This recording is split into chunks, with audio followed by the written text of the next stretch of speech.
Assalomu alaykum, hurmatli kuzatuvchilar. Bugun juda ham bir qiziq keysni ko'rib chiqamiz sizlar bilan. Ya'ni, mana bu hozir aslida ko'rib turgan bemorimizni, ya'ni bu bemorimizni ortodontiyasiz, ya'ni tishlarni simlar bilan yoki breketlar bilan to'g'irlamasdan turib, qanday qilib biz mana bu holatdan va mana bu holatga 26 ta vinil qo'yish orqali o'zgartirganimiz haqida va bunga qancha vaqt ketgan, qanaqa ishlarni amalga oshirganmiz va eng muhimi qanaqa muammoga duch keldik bu yerda va ushbu muammoni qanday yechib o'tganimiz va oxir oqibatda qanaqa natijaga erishganimiz haqida ko'rib chiqamiz. Demak, ushbu bemorimiz bizga asosiy murojaatlardan bittasi bu albatta estetik nuqson edi. Lekin agar yaxshilab ko'radigan bo'lsak, bu insonda nafaqat estetik nuqson, balki funksional nuqson ham bor. Ya'ni tishlarini toch qismini kaltaligi va borib bularda yemirish jarayoni yoshlarga nisbatan kuchaygan, ya'ni patologik yemirish bo'lganligi hisobiga ham funksional, ham estetik muammo borligi biz tomonidan aniqlandi. Bemorimizni diagnostika qilish natijasida shu narsa ma'lum bo'ldiki, bularning yuqori jag'larida demak tishlari, bitta tishlari yo'qligi, ya'ni jag' sohasida tishlari yo'qligi hisobiga markaziy kurak tishlari bemorimizni o'ng tomonlariga qarab surilganligini ko'rishimiz mumkin.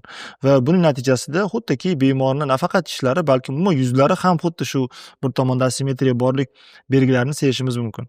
Endi bir tomondan eng muhim jihatlardan bittasi bu albatta buni biz breketlar bilan to'g'irlash va breket natijasida tishlarni yo'qotilgan tishni o'rnini boshqatdan ochib, u yoqqa implant qo'yish va undan tashqari uni tish qatorlarini pastiga, yuqori tish qatorlarini o'zini o'q atrofiga olib kelish turgan edi bu masala bo'lib. Lekin bemorimizni xohish-istaklaridan kelib chiqqan holatda, ya'ni breketga o'sha juda ham kam vaqt qolganliklari va bemorga o'zi barcha shikoyatlari va biz tomonidan taklif qilayotgan ishlar hammasi kelib hisobga olingan holatda rozi bo'lindi. Ya'ni vinillar orqali tekshirib ko'ring, ya'ni mock-up qilib ko'rib, oldin ham ko'ramiz.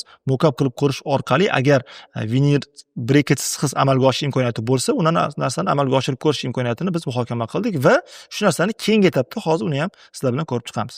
Va boya kelishganimizdek bemorimiz bilan biz WhatsApp qilib ko'rdik. Ya'ni bo'lajak tishlarini formasi, shakli, uzunligi, balandligini hisobga olgan holatda bemorimizga taqib ko'rdik. Ya'ni bu yerda hali tishlar chaqlanmagan, ya'ni hali bemorimiz bilan muhokama bosqichidamiz va ko'rib turganingizdek, to'g'ri tishlar ancha uzaygan, baland bo'lgan, shakllari o'zini har bitta tish o'zini shakliga ega bo'lgan. Lekin baribir ham e'tibor berib qarasangiz, xuddiki oldingi muammo saqlanib qolgandek, ya'ni asimetrik holat, ya'ni o'ng tomonga jag' baribir surilishi vizual ko'rganda ham va umuman o'zi bemorning o'zini ko'rganda ham va boshqa holatlarda ham klinik jihatdan ko'rinib turibdi. Va biz bu narsani qanday hal qildik? Biz bu narsani, ya'ni faqat qolip olish, balkim biz buni o'sha yuzlarini rasmga olgan holatda ham qilib bemorimiz bilan birga va tish yasaydigan texnikimiz bilan birgalikda muhokama qilib chiqdik. Va muhokama natijasida biz o'ng tomondagi, ya'ni qiyshaygan tishlarni to'g'irlash uchun boshqa bir taktikani qo'llab ko'rdik. Uni biz keyingi etapda ko'rib chiqamiz. Va bemorimizga yana bitta mock-up qilishni maqsad deb bildik va u narsani qilganimizda barcha o'sha muammoli vaziyatlar hammasi hisobga olingan holatda boshqatdan bemorimizga yana mock-up qilindi. Bu etapning qiziqarli va muhim jihati shundaki, siz bemorga hali tishlarini chaqlamasdan turib, unga hali hech qanaqa bir amaliyot bajarmasdan turib, bo'lajak tishlar haqida tasavvur paydo bo'lish, ya'ni nima bo'ladi, qanday shaklda bo'ladi va ya'ni ожидание реальность deydi, ya'ni nima kutuv bo'ladi o'zi degan savolga nuqta qo'yib olishimiz kerak edi. Shu natijasida mana oxirgi qilgan mock-upimiz natijasida bemorimizga bu narsa manzur bo'ldi. Faqat menga o'zimga manzur bo'lmagan jihati bu uni o'sha ikkita markaziy kurak tishlarini kaltaroq bo'lib qolgani va shunga ozgina 1 millimetr men o'zim bemorimizga yoqqan bo'lsa ham, lekin men o'zim estetik nuqtai nazardan, endi tajribamiz nuqtai nazaridan va umuman o'zi shu ko'rganda vizualda garmoniya bo'lish uchun, ya'ni go'zallik yana ham yorqinroq bo'lish uchun ikkita sentrini, ya'ni ikkita markaziy kurak tishlarini ozgina 1 millimetrdan o'stirishni taklif qildim va bu narsani amalga oshirdik. Va amalga oshirganimizdan keyin eng muhim jihat, mana bu jihatda biz bemorimiz bilan birgalikda aniq tushunib olish, ya'ni bir-birimiz bilan anglab olish, ya'ni ertaga biz nima kutadi bizni degan savolga aniq mana shu yerda nuqta qo'yib olish kerak bo'ladi. Agar sizdaki, misol uchun bo'lishi mumkin, masalan siz agar bemor ko'rayotgan bo'lsa, mana siz agar siz vinil qildiryapsiz va sizda qanaqadir tiklanish bo'lsa, aynan mana shu bosqichda siz vrachingiz bilan muhokama qilib olishingiz kerak. Masalan, qaysidir tishlari shakli sizga yoqmayapti.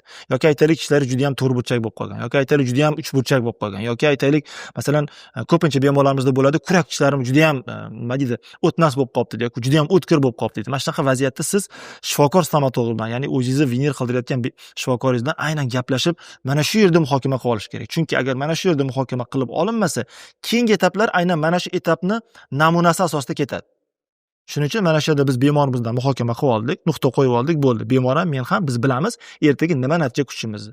Va keyingi etapimiz bu keyingi etaplarimiz oddiy etap ham desak bo'ladi. Chunki biz asosan mana shu 80%, 100% ishimiz bo'ladigan bo'lsa, 80% holatda biz diagnostika jarayonini hal qilib bo'ldik. Ya'ni bemor ham biladi nima kutish kerakligini, men ham bilaman va har bitta bosqichida bemorni va meni nima natijalar kutadi va qanaqa etaplarni bo'lish kerakligi haqida men ham bemor ham bitta maqsad va bitta nima deydi haligi oxirgi nuqtaga egamiz. Va undan keyin qiladigan ishimiz bu albatta murakkab jihatlardan bittasi desak ham bo'ladi, lekin umumiy olganda haligi предсказуемый, ya'ni уже aniq aytsa bo'ladigan etap bu tishlarni charxlash etabi.